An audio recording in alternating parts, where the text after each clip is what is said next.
mga kababayan, ngayong araw magluluto tayo ng old-fashioned taghilaw. This is my dad's recipe and it's native to Batangas. So here are our ingredients. This is something that's a little bit exotic. So this is cooked pig's brain. So utak ito ng baboy. Naluto ko na yan. And then here's our pre-cooked pig's ears and pork butt.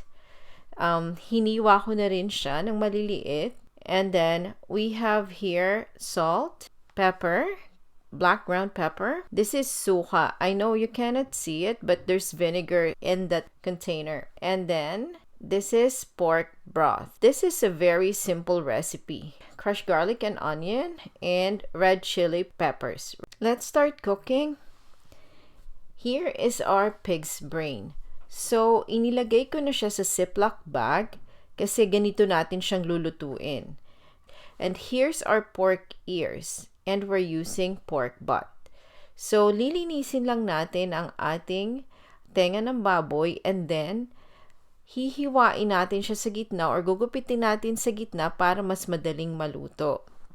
Just like what I'm doing here. Ilalagay natin sa kaldero sa ilalim ang pig's ears kasi mas matagal itong maluto. And then the pork butt at eto yung pig's brain. Ilalagay lang natin siya sa ibabaw. And of course, yung top nung plastic is facing upwards para hindi matapon if ever na lumuwag or mabuksan yung plastic.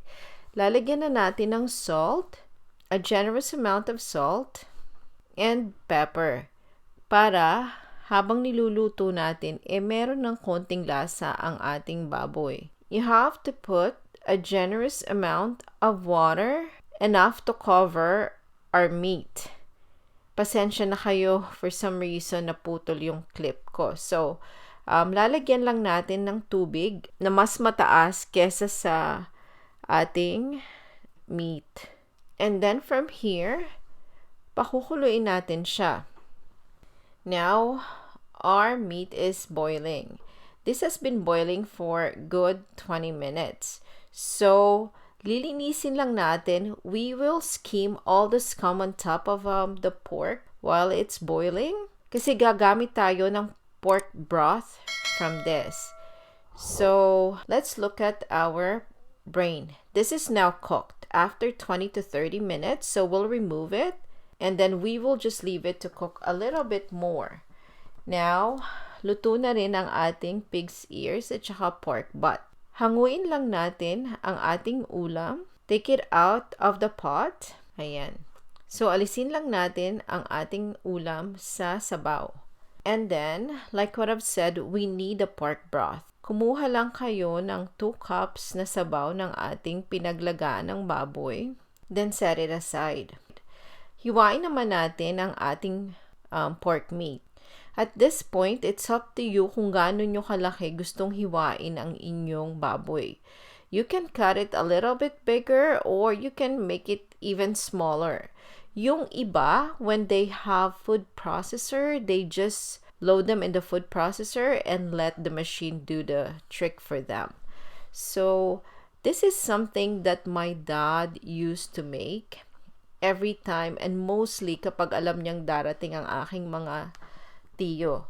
If they're gonna visit or kung merong gathering sa bahay, because ang taghilaw, we usually use it as pulutan, but it actually goes very well too with rice.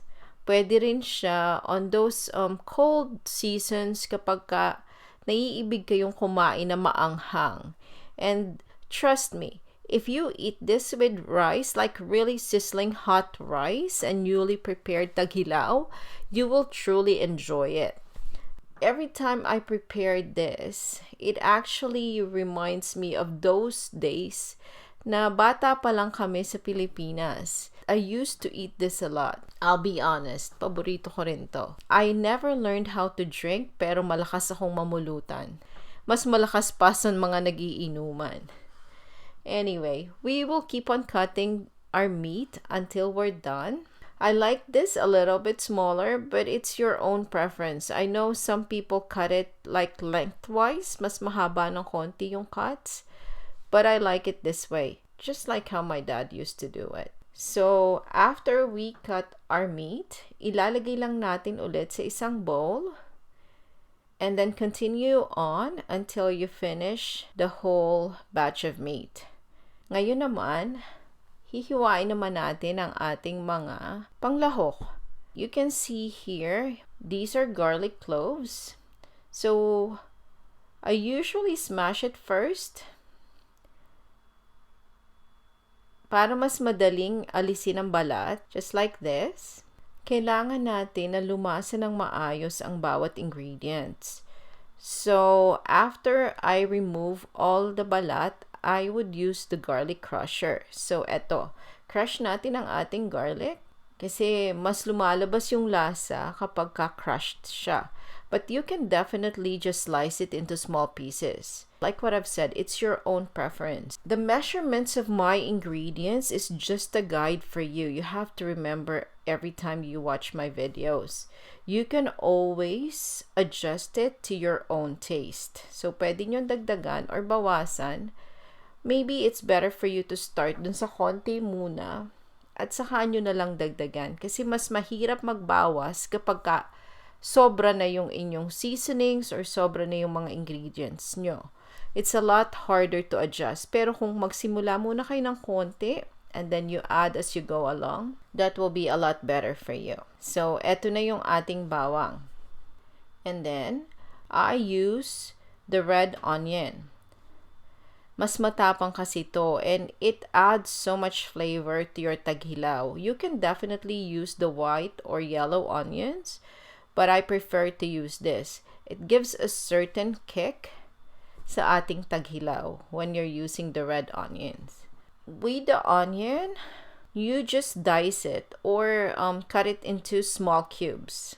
So, hiwain nyo lang siya ng maliliit, just like this. Then, set it aside for now. Dito naman tayo sa ating utak ng baboy.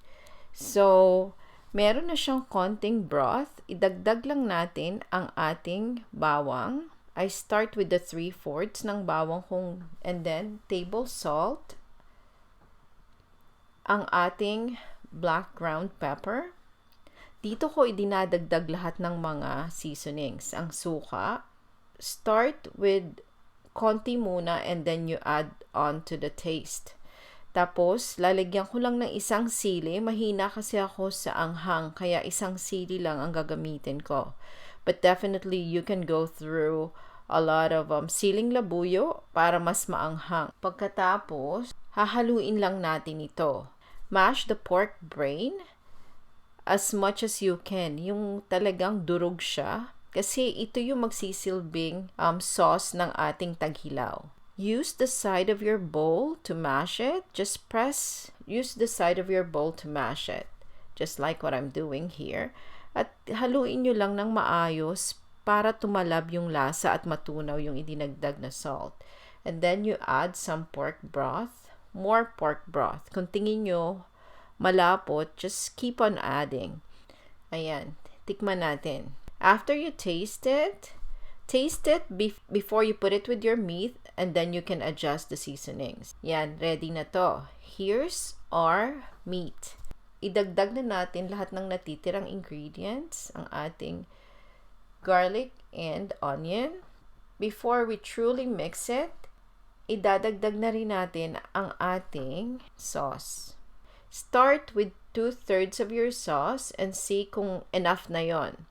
You will know kung enough na yung inyong sauce kapag hinalo nyo. Siyempre, pag alam nyo it fully covers your meat, then okay na yon. Kapag masyadong malapot, just like this, dagdagan nyo pa ng pork broth. You have enough pork broth to use, kaya nasa inyo yun kung gusto nyo ng malapot, ng malabnaw ng konti yung mixture nyo. This is actually perfect for me. Hindi masyadong runny. And then tikman natin. And this is the time to adjust again. Now, our pork taghilaw is ready. Kain tayo. Hope you enjoyed my video.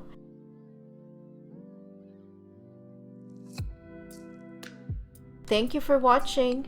Please don't forget to like, comment, share, and subscribe. Until next time.